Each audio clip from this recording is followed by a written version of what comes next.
नमस्ते। भारतीय संस्कृति यह पुस्तक संभावनाएं और चुनौतियां और संभावनाएं, यह पुस्तक हिंदी में जो प्रकाशित हो रहा है, यह बहुत दिन की अपेक्षा थी कि यह जल्दी होना चाहिए, क्योंकि यह जो विषय है, यह विषय धीरे धीरे विकसित हुआ। कन्याकुमारी में विवेकानंद केंद्र में जो आचार्य प्रशिक्षण शिविर होता है, उसमें शिक्षकों के लिए भारतीय संस्कृति यह विषय लेते समय सारे युवा शिक्षक थे और वो बहुत सारे प्रश्न पूछते थे। तो वो प्रश्न के जवाब देते देते यह विषय बहुत गहरा और सर्वव्यापी होने लगा और शिक्षकों को भी वह विषय अच्छा लगने लगा और उनका आग्रह हुआ कि यह पुस्तक रूप में आना है। अभी पुस्तक रूप में आना है तो क्योंकि वो 20-22 सत्रों का पूरा विषय होता था, तो एक शिक्षक ने स्वयं वह जिम्मेदारी लेकर पूरा सुनकर उन्होंने लिख के वो ड्राफ्ट मुझे भेजा और ऐसा करते हुए यह पुस्तक पहले अंग्रेजी में और अभी हिंदी में प्रकाशित हुआ है। भारतीय संस्कृति जो है, एक तो वो अत्यंत प्राचीन है किंतु जीवंत संस्कृति है। ये आध्यात्मिक है लेकिन समय के साथ चलने वाली है। यह व्यक्ति का विकास करने वाली है लेकिन समष्टि का भी धारणा करने वाली है। ऐसा सारे इसमें संतुलन समन्वय साधने वाली भारतीय संस्कृति। लेकिन इतनी विविध और विशाल देश में यह संस्कृति व्याप्त होने के कारण और अत्यंत प्राचीन होने के कारण इसके बारे में आज बहुत कंफ्यूजिंग विचार हमें बताए भी जाते हैं और कभी-कभी हम भी कंफ्यूज होते हैं। और विविध होने के कारण संस्कृति के बारे में हर कोई जो भी बताएगा वो सही ही है, लेकिन वो पूर्ण नहीं होता है। तो हमें अपने पूरे भारत में जो भी चलता है, वो समझने का क्या कोई मैट्रिक्स, कोई रेफरेंस पॉइंट, कोई पैरामीटर्स हो सकते हैं क्या? ऐसा क्या क्या समझने से हमें संस्कृति समझेगी? तो संस्कृति के 3 अंग इसमें बताए हैं। पूरा जो पुस्तक ही है वो 6 भागों में है। पहला जो भाग है वह इस पुस्तक में क्या-क्या है, क्या अपेक्षा कर सकते हैं, क्या टाइटल से हर चीज़ दी है, यह पहले बर्ड्स आई व्यू या विहंगावलोकन इस अध्याय में यह बताया है। फिर दूसरा पार्ट जो है उसमें भारतीय संस्कृति का जीवन दर्शन क्या है।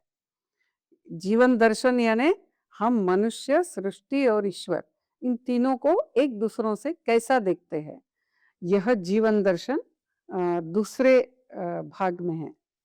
फिर जीवन दर्शन से ही जीवन मूल्य आते हैं, तो जीवन मूल्य तीसरे भाग में है, जो बहुत बड़ा भाग है क्योंकि सारे मूल्यों का विवरण विस्तृत रूप से उसमें किया हुआ है। फिर चौथे भाग में जीवन व्यवस्था आती है, यानी क्या क्या जीवन व्यवस्थाएं हमारी रही। उन जीवन व्यवस्था में कुछ व्यवस्थाएं पूरी टूट गई, जैसे अपनी जो शिक्षा व्यवस्था थी, जिसमें हर जाति के बच्चे भी थे और शिक्षक भी थे, यानी यूनिवर्सल प्राइमरी एजुकेशन हमें साध्य हुई थी। तो वह शिक्षा पूरी टूट जाने के कारण हम अनेक वैचारिक और सांस्कृतिक आक्रमणों के शिकार हो गए। उतना ही नहीं, हम भी बहुत सारे कंफ्यूजिंग प्रश्न पूछने लगे कि जैसे राम ने सीता को वन में भेजा, ये सही कैसे है? या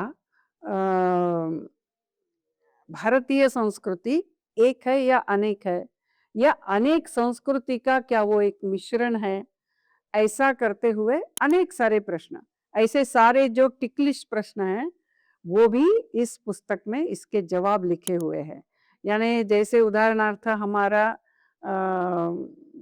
जो क्रिश्चियन समाज है और हमारा जो मुस्लिम समाज है, वो भारतीय संस्कृति का अंग है या नहीं है, इसका जवाब भी इसमें दिया हुआ है। तो ऐसे अनेक प्रश्न जो है मन में आते हैं। तो यह उदाहरणार्थ यदि महिलाओं को लेते हैं, स्त्री को लेते हैं, तो स्त्री ने क्या करना चाहिए? जॉब करना चाहिए या घर तक सीमित रहना चाहिए?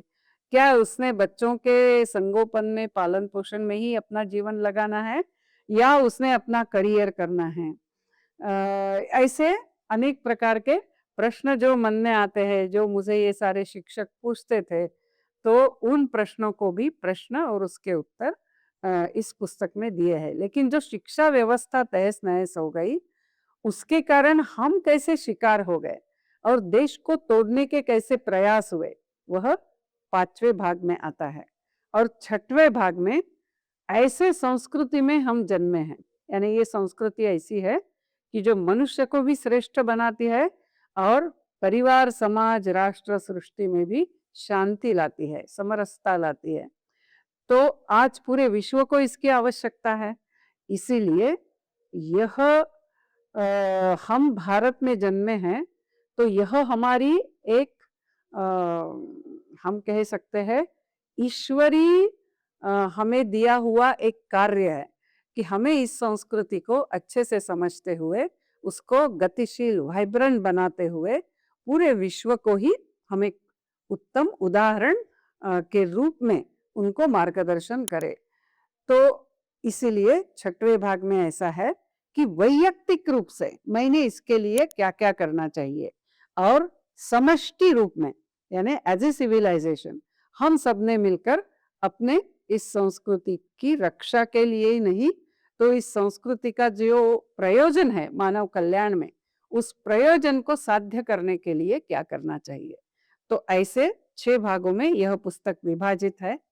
पहले 2-3 चैप्टर जो है वो पुस्तक में क्या है, जीवन दर्शन वगैरह बताते हैं, लेकिन बाद के जो चैप्टर्स है, अनेक जो अध्याय है, ये सारे अध्याय अपने में भी पूर्ण है और यानी कोई हम ऐसा निकाल के भी अध्याय पढ़ सकते हैं, जैसे हम विमेन एम्पावरमेंट की बात करते हैं, तो और अपने संस्कृति में तो हम उसको शक्ति स्वरूपा मानते हैं। तो इन दोनों का क्या संबंध है? कैसे जोड़ेंगे आज के काल में? सच में स्त्री का क्या कर्तव्य है? ऐसे अनेक प्रश्न हमारे मन में आते हैं। या हम जानते हैं कर्म शब्द जो है, आज वो पूरे विश्व में स्वीकारा गया है। सारे भाषाओं में कर्म शब्द का उपयोग होता है। अंग्रेजी डिक्शनरी में भी उसको डाला है। क्यों? क्योंकि कर्म का सिद्धांत ही इतना गहरा है। तो वो कर्म का सिद्धांत क्या है? भारत भूमि एक कर्म भूमि रही है। हमें ये कर्म का रहस्य पता था, लेकिन आज हमारे जीवन से गया है। तो वो कर्म का सिद्धांत क्या है? ऐसे अनेक विषय इस पुस्तक में आते हैं। यदि हम स्वयं स्पष्ट होकर हमारे बच्चों को भी वो अपने जड़ों से पक्के रहे और जीवन में उन्नति करे, सबको साथ लेकर चले, ऐसा यदि हम चाहते हैं, तो निश्चित रूप से आप इस पुस्तक को पढ़ सकते हैं और इसे पढ़ने के बाद यदि आपके मन में कुछ भी और प्रश्न उठते हैं या आप कुछ बताना चाहते हैं, तो ज़रूर विवेकानंद केंद्र के कार्यकर्ताओं को आप बता सकते हैं। नमस्ते।